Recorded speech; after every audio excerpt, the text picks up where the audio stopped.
Hello everyone, আসসালামু আলাইকুম। তোমরা সবাই কেমন আছো? আজ আমি তোমাদের মাঝে লট্টে মাছ ভুনার রেসিপি নিয়ে চলে আসলাম। প্রথমে আমি চুলায় কড়াই বসিয়ে দিলাম। কড়াই গরম হয়ে আসছে, তাই এখানে আমি পরিমাণ মতো তেল দিয়ে দিব। তেলটা গরম হয়ে আসছে, তাই এখানে আমি পেঁয়াজ কুচি দিয়ে দিলাম।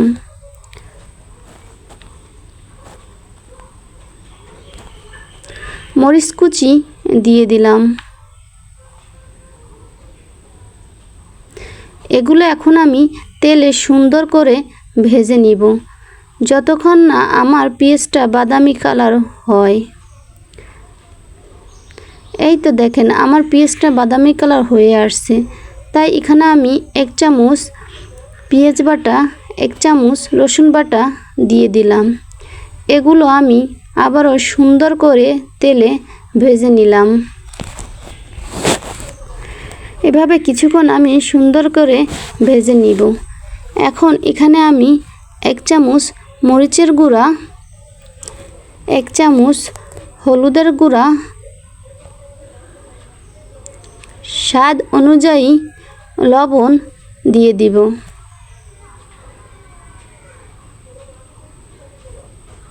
আমি এগুলো আবারও সুন্দর করে ভেজে নিব।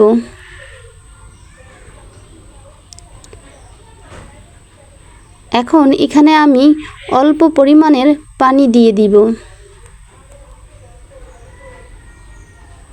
পানি দিয়ে আমি মশলাটাকে ভালো করে কষিয়ে নিব। এভাবে কিছুক্ষণ ধরে আমি মশলাটা সুন্দর করে কষিয়ে নিব।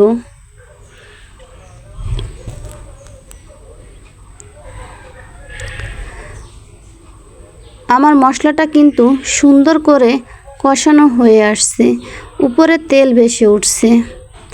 তাই এখানে আমি আগে থেকে ধুয়ে পরিষ্কার করে রাখা লট্টে মাছগুলো দিয়ে দিব।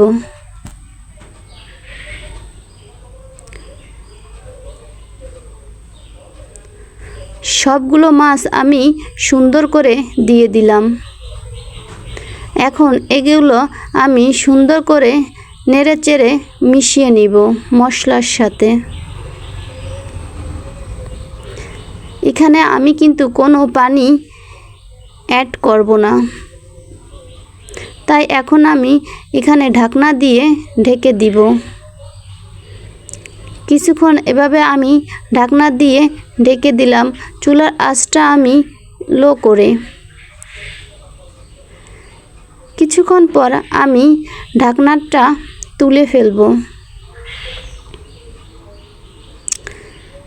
এই তো দেখেন, আমি ঢাকনাটা তুলে ফেললাম।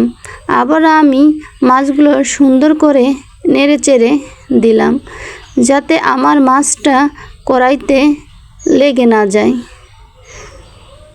এখন আমি আবারও ঢাকনা দিয়ে ঢেকে দিব।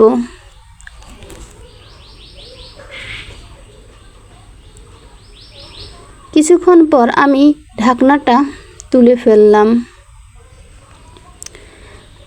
আর এখানে এখন আমি আগে থেকে ধুয়ে কেটে রাখা ধনিয়া পাতাগুলো উপর থেকে দিয়ে দিব। আমি এগুলো আর নাড়াচাড়া করব না। আবারও ঢাকনা দিয়ে ঢেকে দিলাম। কিছুক্ষণ পর আমি ঢাকনাটা তুলে ফেললাম। এই তো দেখেন, আমার কিন্তু মাছটা ধনিয়া পাতাটা খুব সুন্দর করে সেদ্ধ হয়ে আসছে, আর আমার মাছটাও কিন্তু সুন্দর করে রান্না হয়ে যাচ্ছে। তাই এখানে আমি ভেজে রাখা জিরের গুঁড়ি দিয়ে দিব। অল্প পরিমাণের জিরের গুঁড়ি দেওয়ার পরে আমি আবার এগুলো ভালো করে নেড়ে চেড়ে দিব, যাতে জিরে গুঁড়িটা মাছের সাথে সুন্দর করে মিশে যায়। এই তো দেখেন, আমার কিন্তু লট্টে মাছ ভুনার শেষ হয়ে আসছে। আর কে কেমন করে লট্টে মাছ ভুনা করেন আমাকে কমেন্টে জানাবেন। এভাবেই কিন্তু লট্টে মাছ ভুনা করলে অনেক স্বাদ হয়, তাই আপনাদের সাথে শেয়ার করে নিলাম। আজ আপনাদের মাঝে এই পর্যন্তই।